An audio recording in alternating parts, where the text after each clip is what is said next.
धक्कड़ खबर, बेखौफसमा बेबाक अंदाज। धक्कड़ खबर में आपका स्वागत है। मैं आपके साथ हूं अकरम रईस खान। वैश्विक हलचल, जी हां, वैश्विक हलचल का वो ताजा बुलेटिन लेकर एक बार फिर से आपके सामने हाजिर हो चुके हैं, जिसमें बात कर रहे हैं देश दुनिया ही नहीं, गाजा, फिलिस्तीन, इजराइल, ईरान, लेबनान, सीरिया, रूस और यूक्रेन की खास तौर पर। और आजकल बात कर रहे हैं भारत और पाकिस्तान के बीच चल रही तनातनी की, विशेष रूप से। और दुनिया भर में अब तो बवाल मचा हुआ है अमेरिका के अंदर।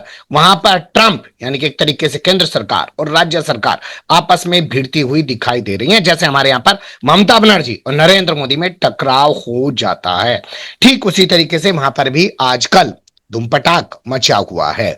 कैसे इन तमाम घटनाक्रमों को देखा और समझा जा सकता है और पर्दे के पीछे की क्या है कूटनीति, राजनीति, रणनीति, हर पहलू पर करेंगे बात, क्योंकि हमारे साथ जुड़ने जा रहे हैं कृष्णकांत जी यानी के जी, जो भारतीय वायुसेना के रिटायर्ड ऑफिसर हैं और जियोपॉलिटिक्स पर वाकई में अपनी पैनी ही नहीं गहरी नजर भी रखते हैं। बहुत शुक्रिया सर वक्त देने के लिए। थैंक यू मिस्टर अकरम। पहली खबर का रुख कर लेते हैं जो आ रही है कैटरीना कैफ से जुड़ी हुई। फिल्मी एक्ट्रेस हैं हमारे यहाँ की, और वो मालदीव के अंदर पर्यटन के लिए ब्रांड एम्बेसडर बनाई गई हैं। एक संयोग और भी है, प्रधानमंत्री नरेंद्र मोदी का दौरा होने वाला है मालदीव का। उससे पहले मालदीव ने कैटरीना कैफ को यानी कि एक भारतीय एक्टर को ब्रांड एम्बेसडर बना लिया है। वो तमाम संस्कारी लोग खामोश हैं जो कल तक मालदीव का बायकॉट कर रहे थे।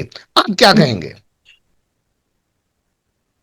इसमें एक दो चीजें मैं जोड़ना चाहूंगा, टिप्पणी क्या दो इस पे। चीजें ये है कि वहां के वाणिज्य मंत्रालय ने या जो भी उनका देखता है उन्होंने किया है।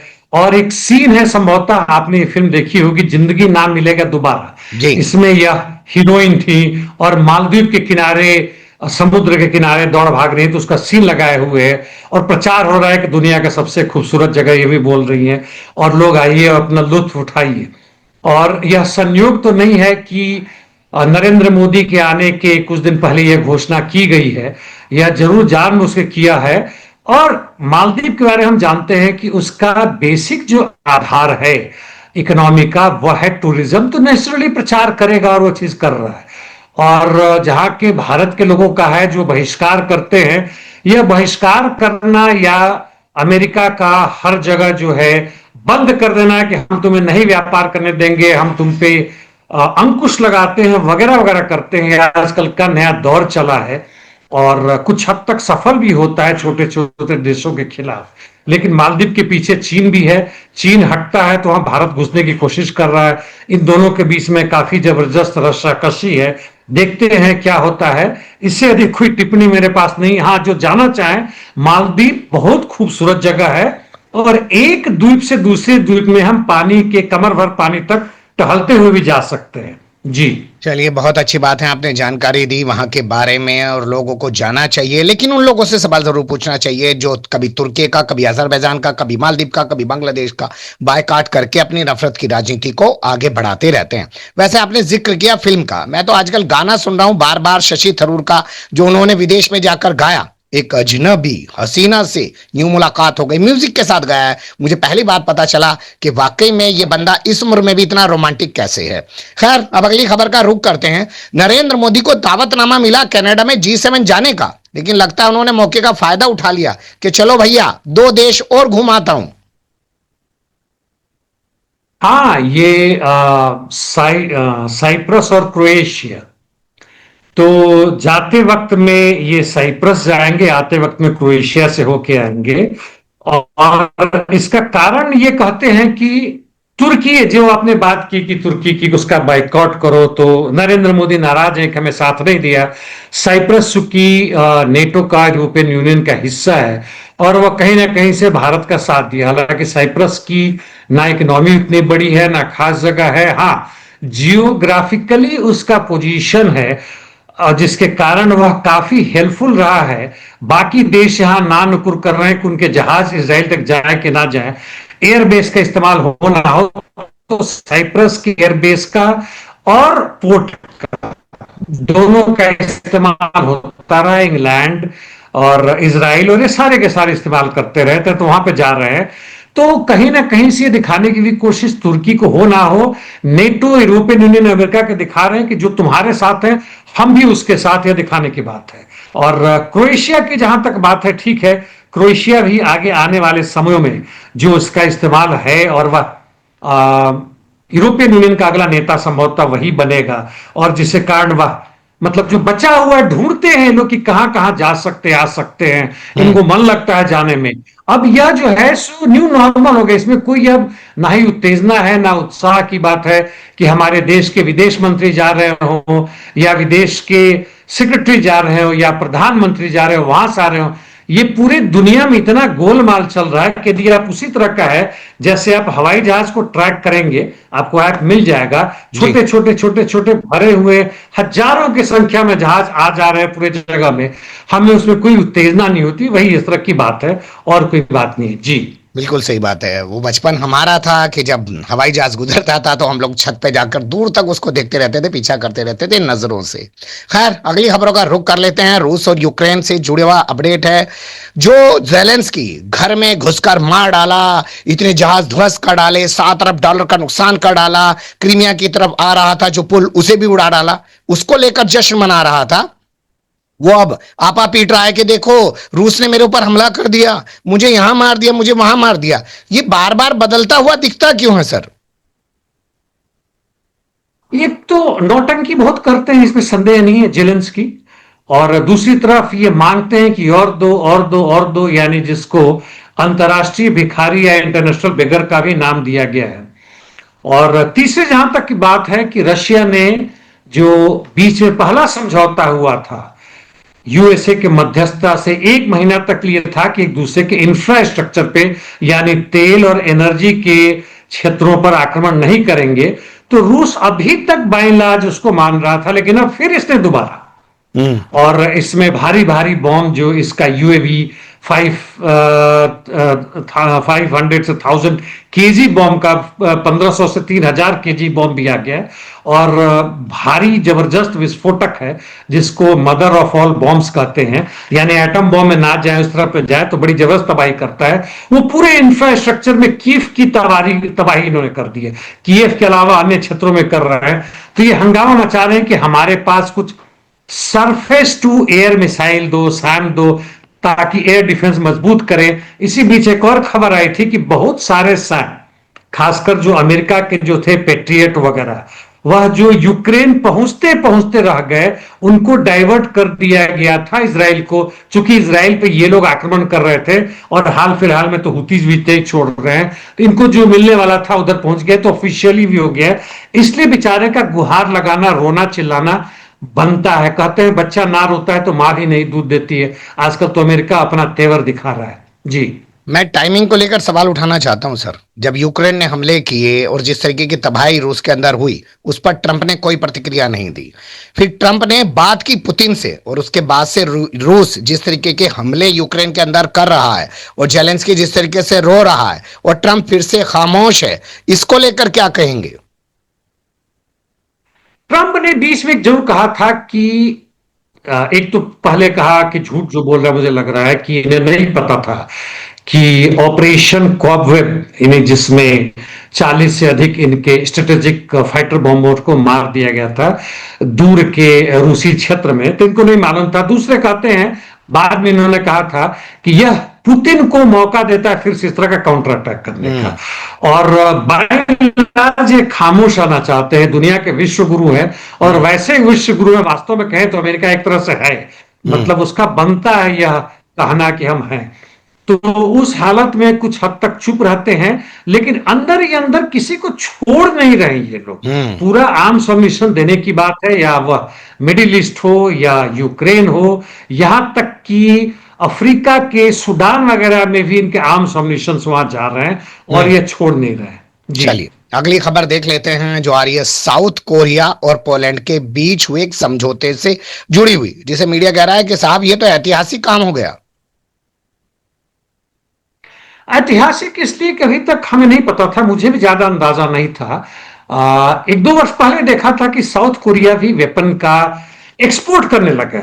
हालांकि नजर खास नहीं आता था, जापान, साउथ कोरिया ये बाय एंड लार्ज शांतिप्रिय देश थे, जो करता था अमेरिका करता था। लेकिन अभी जो है इन्होंने एक K2 tanks, black panther tanks है, उसमें कुल 1,000 टैंक की दोनों के बीच में पिछले ही साल हुआ था, जिसमें 180 अब दिया जाएगा, और कुल जो है सो $6 बिलियन का है।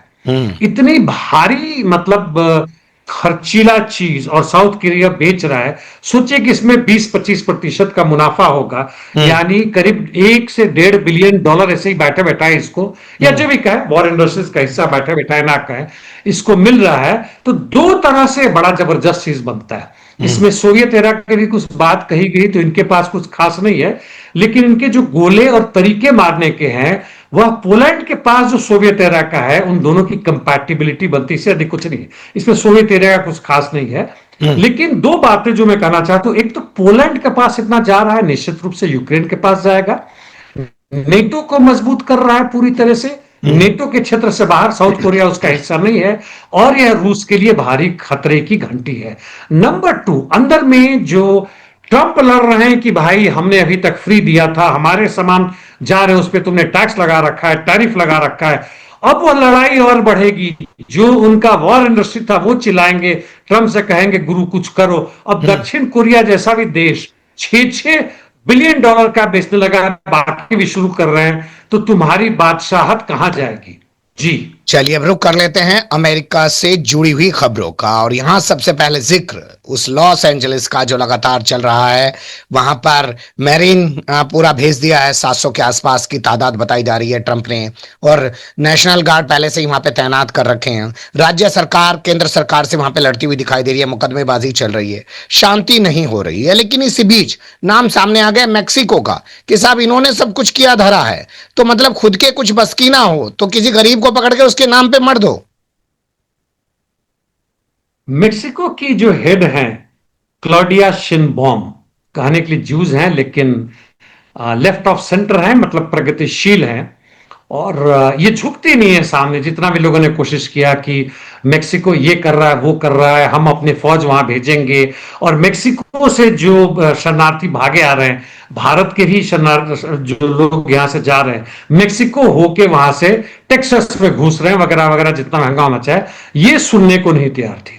अभी जो चीज हो रहा है टेक्सास यानी लॉस एंजलिस में और अन्य जगहों में, उसमें जिस तरह से वहां से बाहर से आए हुए लोगों को मारा जा रहा है, पकड़ के जेल में बंद किया जा रहा है, उसमें मेक्सिको के भी लोग हैं। और वहां के होम सेक्रेटरी और वगैरह वगैरह ने कहा है कि मेक्सिको से जो लोग आए हैं यहां बहुत ज्यादा हंगामा कर रहे हैं। इस पे इन्होंने कहा कि आप झूठ बोल रहे हैं, बकवास कर रहे हैं, मेक्सिको के लोग ऐसे नहीं है, और हमारे लोगों को अनावश्यक तंग ना करें।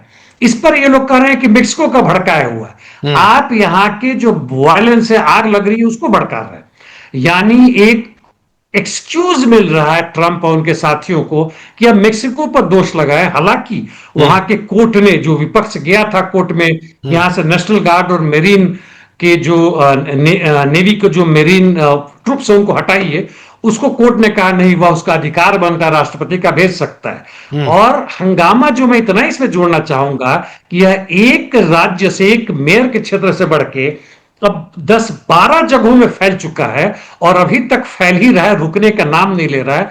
और यह पूरे ट्रंप के लिए, जो आपने बार बार सवाल पूछा है कि क्या ट्रंप 4 साल रह पाएंगे, इस तरह से चीजें बढ़ती रही, अंदर में लड़ाइयां बढ़ती रही, कोर्ट से इनको मार लगता रहा, बाहर के कोई भी देश इनकी बात मानने को तैयार नहीं हो, चाहे जेलेंस्की हो, नेतान्याहू, दूसरे हो, इनका रहना सही में बहुत कष्टकारक हो जाएगा, कांटों भरा ताज हो जाएगा। जी बिल्कुल आप सही कह रहे हैं। और अब तो इनके लिए पैसा खर्च करके चुनावी माहौल बनाने वाला मस्क अपना ट्विटर लेके भी अलग हो चुका है, और राजनीतिक पार्टी बनाने जा रहा है, वो भी इनकी बैंड बजा सकता है। लेकिन बवाल सिर्फ अमेरिका में नहीं हो रहा सर, बवाल और भी कई देशों में हो रहा है। उत्तरी आयरलैंड में भी बवाल हो रहा है, वहां पे भी हिंसा हो रही है। वहां पे क्या हो गया? उत्तरी आयरलैंड में देखिए, मतलब जिस तरह से इंग्लैंड में कभी हुआ था, हमने इसकी चर्चा की थी कि पाकिस्तानी एक जो अपना वेब पेज बनाता था या छोटे मोटे अपना वीडियो बनाता था, काम करता था, उसका गलत हवाला देकर वह किया गया कि वहां का जो रेपिस्ट जो था वहां के लोकल का, वह एक पाकिस्तान से आए हुए नागरिक ने किया, जो कि वास्तव में नहीं था, ब्रिटिश का नागरिक था। यहां भी किस नॉर्थ आयरलैंड के किसी खास क्षेत्र में, वहां पे एक बच्ची के साथ 2 युवकों ने कोशिश की थी उसके साथ बदमाशी करने की, और उस पर हंगामा हो गया कि बाहर के, हालांकि इस बार पाकिस्तान से नहीं है, ये लोग वहां के मतलब ईस्टर्न यूरोप के ही हैं, आई थिंक नाम मुझे नहीं आ रहा है, ठीक है। पोलैंड या उसके ऊपर किसी देश के उससे आ रहे हैं, और उस पर हंगामा हो गया और पूरे के पूरे वो चल गया कि बाहरी को भगा। यानी कहीं ना कहीं से ट्रंप ने जो दोबारा आग लगाई है पूरे दुनिया भर में कि जो बाहर से लोग आ रहे हैं उसको भगाओ, और बाहर से यहां तक कि जो लीगल वे आ रहे हैं उनको भी भगाने की बात हो रही है। और यह बड़ा ही घटिया काम हो रहा है पूरे देश में, पूरे दुनिया में ये चीज हो रहा है, और इसका हमें पूरी तरह से विरोध करना चाहिए कि भाई यह जो है सो बहुत गलत है। रोमानिया का वह युवक था जो कि हुआ, तो एक युवक का मतलब यह नहीं होता है कि पूरे के पूरे तुम्हारे अपने यहाँ के लोग ऐसा करते तो तुम क्या करते हो, अपने लोगों को भगाना के शुरू कर देते हो, और यह जानबूझकर हिंसा फैलाया जा रहा है। और मुझे लगता है कि कहीं ना कहीं ब्रिटिश का जो MI5 है उसका हाथ है इसमें, क्योंकि आयरलैंड कहीं ना कहीं से अपना इंडिपेंडेंट एक रास्ता ले रहा है, यूरोपियन यूनियन से अलग होकर। वह जियोनिज्म के खिलाफ है, यूरोप में जो भी लड़ाई चल रही है वह यूक्रेन के खिलाफ है, इसलिए जानबूझ के वहां के सरकार के लिए कष्ट करने के लिए यह मौका देखकर इन लोगों ने बदमाशी शुरू की है। बिल्कुल आप सही कह रहे हैं कि अपने लोगों को क्यों नहीं देखते हो। खबर ऑस्ट्रिया से है, स्कूल में घुसकर ताबड़तोड़ गोलियां चलाई, 9-10 लोगों को मार डाला और बाद में हमलावर खुद भी मर गया। रोजाना ऐसी वारदातें होती हैं, उस पर तो अंकुश लगाओ, लेकिन अंकुश किस पर लगा रहे हैं? पत्रकार पर। ट्रंप से सवाल पूछने के चलते एबीसी ने पत्रकार को बाहर कर दिया सर।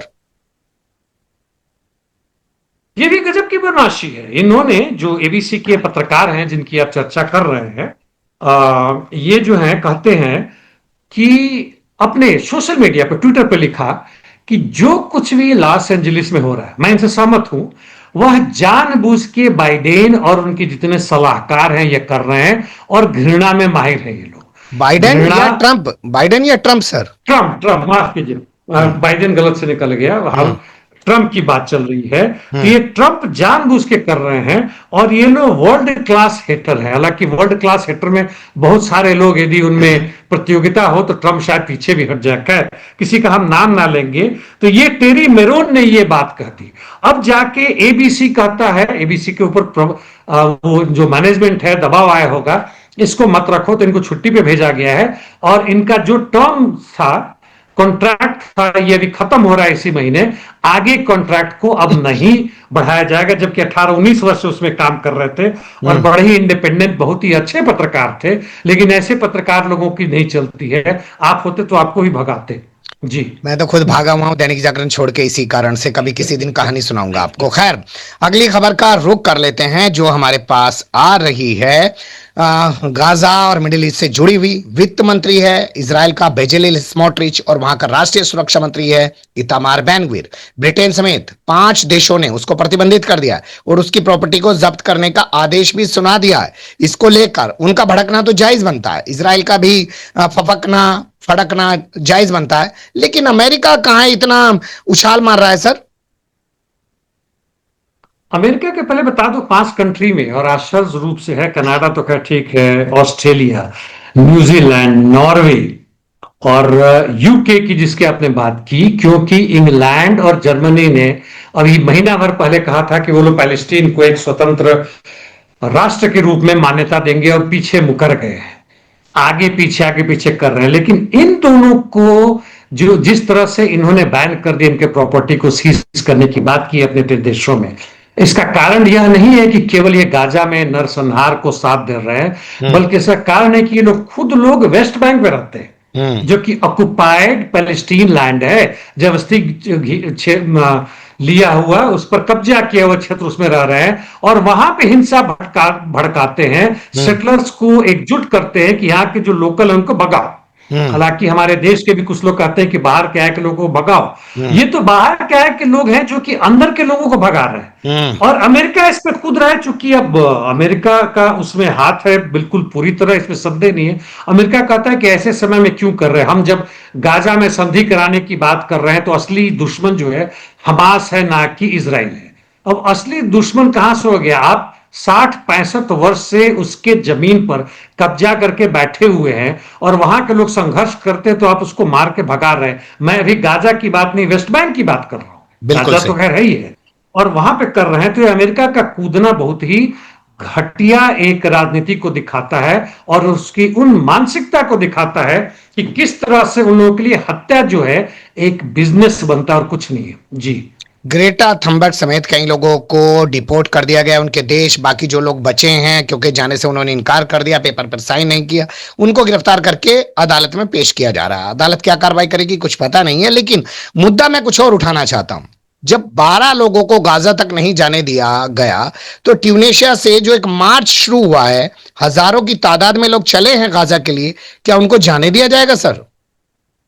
मैं 2-3 दिन से देख रहा हूं। सबसे पहले तो इन सबको मेरा सलाम। यह मतलब अंतर्राष्ट्रीय स्तर पर यह एक काम है जिसको हम इंटरनेशनल सॉलिडारिटी कहते हैं और दुनिया के मजदूरों एक हो इसकी बात है। यदि कहीं पे बच्चे मारे जा रहे हैं, औरतें मारे जा रही हैं और उनको भोजन नहीं मिल रहा है, वीडियो हमारी सब सुनने वालों ने देखा होगा किस तरह बेचारे एक एक रोटी के लिए भाग रहे हैं, पानी के थैले के लिए भाग रहे हैं और मर रहे हैं आपस में। और ऐसे जगहों पे जैसे पिछले 24 घंटे में इन्होंने 15-16 लोगों को फिर मार दिया, आईडीएफ ने फिर वहां मार दिया। ऐसे समय में इनकी हिम्मत, इनकी ताकत की शाबाशी देनी होगी और इसको ग्लोबल मार्च, जिसको आप वैश्विक मार्च भी कह सकते हैं, केवल ट्यूनीशिया में लोगों ने मतलब ये अगुआ का काम किया है, आगे बढ़े और अन्य देशों में भी आ रहा है, केवल ट्यूनीशिया से नहीं है। यह जो है करीब 50 देशों से आ रहे हैं, जिसमें फ्रांस और उससे सटे हुए दूसरे देश के भी लोग हैं और कैरो से रफा तक आने की बात है, स्पेन के लोग हैं और ये सब आ रहे हैं। निश्चित रूप से यह एक बहुत बड़ी समस्या होगी पूरे उस क्षेत्र के लिए, यहां तक कि गाजा से सटे हुए क्षेत्र ने, यानी इजिप्ट ने भी मान्यता दे दी है, पता नहीं कैसे दिया, क्या दिया। और रफा से होकर घुसने की बात है। इजराइल की बड़ी समस्या की बात होगी कि क्या इनके ऊपर गोली चलाएं। ये 10-12 लोगों को तो जहाज पकड़ लिया, वो भी इंटरनेशनल वाटर पकड़ा था, अपने क्षेत्र में नहीं पकड़ा था। यह जो है उनको अगुआ किया हुआ है, पकड़ा हुआ नहीं कहते। तो कैसे रोकेंगे ये लोग? इनकी बहुत बड़ी कुछ ना कुछ चाल चल रही होगी अमेरिका, इजराइल और दूसरे लोगों की, कैसे रोके। लेकिन ये लोग जो हैं अब हजारों हजार की संख्या में जा रही हैं। हमारे देश में धुआं पानी कुछ नहीं दिख रहा। जरूरत नहीं कि हम वहां पे रफा के पास पहुंचे, अपने देश में तो झंडा बुलंद करें। बिल्कुल सही बात है, लेकिन आज हमारी सरकार ऐसी बैठी है कि शायद वो भी गुजरात से लेकर गाजा तक उनका चरित्र यही है कि कत्लेआम बच्चों का देखकर, महिलाओं का देखकर वो शायद खुश होते हैं और ये उनको बूस्टर डोज मिलता है इससे। अगली खबर का रुख करते हैं। ईरान ने आईएसआईएस के बताकर 8 लोगों को कहां फांसी पे चढ़ा दिया सर? ये होंगे एक्चुअली, ये जो स्पाई हैं दूसरे देशों के लिए काम करते हैं, अपने देश का हो के दूसरे देश में करते हैं तो समझ में आता है। लेकिन जैसे भारत का स्पाई यदि बलूचिस्तान में काम कर रहा है, पकड़ा गया, तो उसे हम शहीद कहेंगे। लेकिन भारत ने बांग्लादेशी के किसी को पकड़ के वहां से काम करवा रहा है, वहीं से कर रहा है। इस तरह की गद्दारी बड़ी घृणित है। ये लोग कौन क्या डिटेल नहीं पता है, कब मारा, कहां मारा, ये सब नहीं बताया ईरान ने। ऐसे लोगों को उसने फांसी पे लटका दिए। ईरान में तो फांसी लटकाने में कहीं से पीछे नहीं है। लेकिन ये तो वास्तव में यदि स्पाइंग कर रहे हैं, वहां की सीक्रेट चीजों को निकाल रहे हैं, फांसी देना एकमात्र एक्चुअली उपाय नहीं है। फांसी देके तो बंदा मर गया, उसको नहीं पता है कि पीछे क्या हो रहा है। रूस को आप देखिए, ये फांसी नहीं देते, उठा के जेल में डाला, तुम 10 साल 12 साल सड़ो। हर रोज जब सुबह में रात में उठो तुम्हें याद आए कि तुमने गलत काम किया और उसके तुम्हें समझ में आए। लेकिन यदि सही में कहें, जेल का मतलब होता है सुधार गृह, यानी वहां सुधरने का मौका दे, जो कि यूएसएसआर में यह चीज था, जिसको हम लेबर कैंप कहते थे, जेल में नहीं कहते थे। क्योंकि वो लोग मान लीजिए कि यहां बड़े बड़े राजनीतिक काम कुछ नहीं करते हैं और घृणा फैलाने में माहिर हैं। यदि हमारी सत्ता आती तो हम इन्हें फांसी पर नहीं लटकाएंगे, इन्हें जेल में डालेंगे, काम करने को देंगे, बदले में इनको मुआवजा या इनको लेबर पावर का जो भी लगता है वो देंगे, बातचीत करने देंगे, जबरदस्ती पढ़ाएंगे कि वैज्ञानिक चीज क्या होती है, ताकि सीखे और कुछ वर्षों के बाद सही भी लगे कि बंदा सुधार गया है तो इसको हम वापस आके सामान्य जीवन जीने की इजाजत तक भी देंगे। जी। लेकिन हम जानते हैं जेलों की क्या स्थिति है, चाहे हमारे भारत का हो, चाहे अमेरिका तक का हो, जो अपने आप को विकसित देश भी कहते हैं। अब रुक कर लेते हैं भारत और पाकिस्तान के बीच चल रही तनातनी को लेकर। और यहाँ सबसे पहला हमारे पास जो स्टेटमेंट है वो है राजनाथ सिंह का।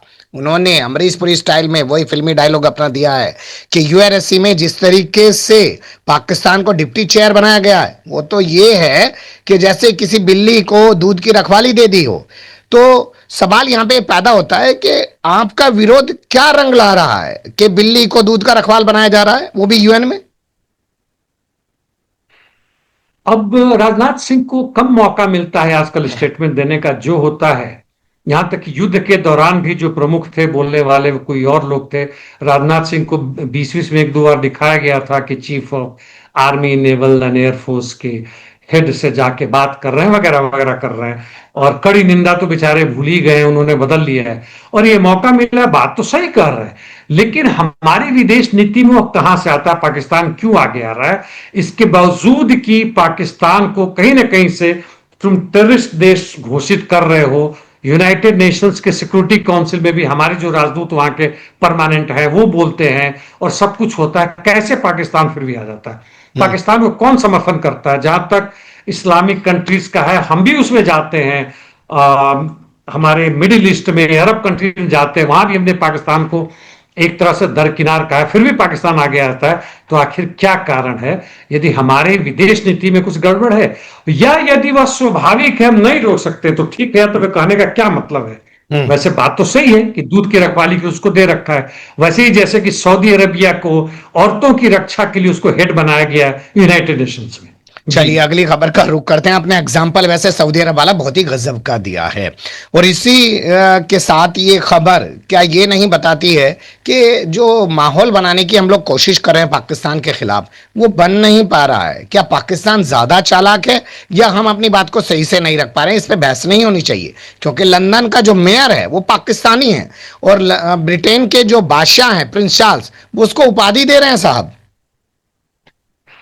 ये एक बहुत बड़ी चीज है। हालांकि खुद जहां तक लंदन की मेयर की बात है, साजिद खान, ये सादिक खान, ये बहुत खुश हैं, ये धन्यवाद दे रहे हैं। अब वो सर कहलाएंगे, सर सादिक खान। सर मिला, जैसे कि टोनी ब्लेयर को ही मिला था। हालांकि टोनी ब्लेयर कहीं से भी डिजर्व नहीं करता था, वॉर मॉन्गर था, वॉर क्रिमिनल था, लेकिन उसको भी वहां की क्वीन ने दिया, जो अभी नहीं रही, अब तो राजा हो गए। किस आधार पर दिया गया?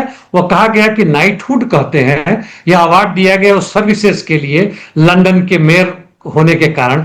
2016 में जीते, 21 में जीते, 24 में जीतेंगे, आने वाले में भी जीतेंगे। और यह किसी भी मजहब का इनके ऊपर कहना किसके कारण अच्छे काम कर रहे हैं या किस देश से कहना है, गलत बात होगा। क्योंकि वहां लंदन में ही पैदा हुए या जो भी हैं आए हैं, वहां बड़े हुए, वहां शिक्षा ली है, और एक स्वतंत्र नागरिक की तरह से इंडिपेंडेंट होकर सिक्युलर तरीके से उन्होंने पूरे लंदन के लिए जो काम किया है, स्पेशली वहां की पानी की गड़बड़ी के कारण है, लंदन में जो वहां राइट हुआ था उसके अंदर में जो काम इन्होंने जिस तरीके से किया, कंट्रोल में करने की है, काम अच्छा किया। अब नाइटहुड के लायक है कि नहीं मुझे नहीं मालूम, उसके डिटेल में जाना होगा, लेकिन दिया गया है तो इसका विरोध नहीं, वो बढ़िया काम है। और इनको इस व्यक्ति के रूप में देखा जाए, ना कि इनके उस पहचान के रूप में देखा जाए कि किस धर्म या देश से हैं, या लंदन वासी हैं, यूके के हैं, ब्रिटिश हैं, और बहुत बढ़िया काम इन्होंने वास्तव में किया है। जी, लेकिन मैं प्रिंस चार्ल्स के रवैये को लेकर तो सवाल उठा सकता हूं ना सर। जिस कनाडा को जो है रात दिन ट्रंप धमकाते रहते हैं, उनकी संसद में जाके प्रिंस चार्ल्स जो है ट्रंप के खिलाफ सवाल उठाते हैं, बोलते हैं। और जिस सादिक खान को ट्रंप कहते हैं अरे ये कौन यहाँ का मेयर बना बैठा है, उसे वो उपाधि देते हैं। तो क्या प्रिंस चार्ल्स जो है वो ट्रंप से टकराने की कोशिश कर रहे हैं क्या? प्रिंस चार्ल्स इस मामले में नहीं करेंगे। ट्रंप जब पहली बार राष्ट्रपति आए थे तो इनके खिलाफ बहुत आवाज उठाई थी कि मुस्लिम कहां से बन गया, और मुस्लिम में नहीं, वहां के इतिहास में देखें तो ऐसा लिखा रहता है कि पहला गैर श्वेत, उसमें तो पूरे एशियन कंट्री के लिए, कि हम लोग भी उसमें आते हैं, वो होता है। ट्रंप जो है, जितनी उनकी इस मामले में बातचीत की जाए वह मतलब बेकार साबित होगी। एक नीच सोचने वाले हैं, छोटे स्तर के सोचने वाले हैं, और पूरी की पूरी उनकी एकमात्र एक ही उनकी तमन्ना है कि किस तरह से दुनिया की जितनी संपत्ति हड़प ले। और इसमें यदि प्रिंस चार्ल्स की बात नहीं, यूनाइटेड किंगडम की बात कर रहे हैं, तो वह तो यूएसए की चमचागिरी में नंबर 1 है, लेकिन फिर भी अपनी स्थिति को इंडिपेंडेंस बनाए रखने के लिए, जैसे कि अभी हमने बात की है कि किस तरह से वह भी शामिल हो गए इजराइल के डिफेंस मिनिस्टर और फिनांस मिनिस्टर के अगेंस्ट उन्होंने जो कार्रवाई की है, और यहां पे कनाडा में जाते हैं तो इनडायरेक्टली अमेरिका के खिलाफ आवाज उठाते हैं, यानी कहीं ना कहीं से अपनी जनता को दिखाने की कोशिश करते हैं, खासकर तब जबकि इनके लेबर पार्टी होती है। हालांकि ये कहें नहीं, तो अमेरिका को सर आपको रोक रहा हूं, अमेरिका को कॉमनवेल्थ का देश बनाने का ऑफर भी दे देते हैं, और उसको ट्रंप स्वीकार भी कर लेते हैं।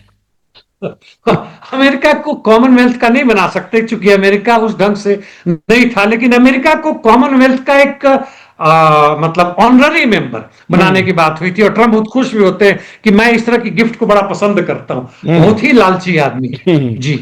चलिए, बहुत शुक्रिया, आपने बहुत बारीक से तमाम चीजों पर रोशनी डाली। और इसी बीच जब एक खबर यह भी आती है कि जो अमेरिकी विदेश मंत्रालय की प्रवक्ता है टैनी ब्रूस, वो ये कहती है कि एक दिन आएगा जब ट्रम्प जो है कश्मीर का मसला भी हल करा देंगे भारत और पाकिस्तान के बीच। तो क्या वाकई में जो पाकिस्तान की रणनीति चल रही है इस वक्त, उसके पीछे ट्रम्प काम कर रहा है और ट्रम्प जानबूझकर भारत के साथ कुछ दोगलापंती कर रहे हैं? आने वाला वक्त बताएगा।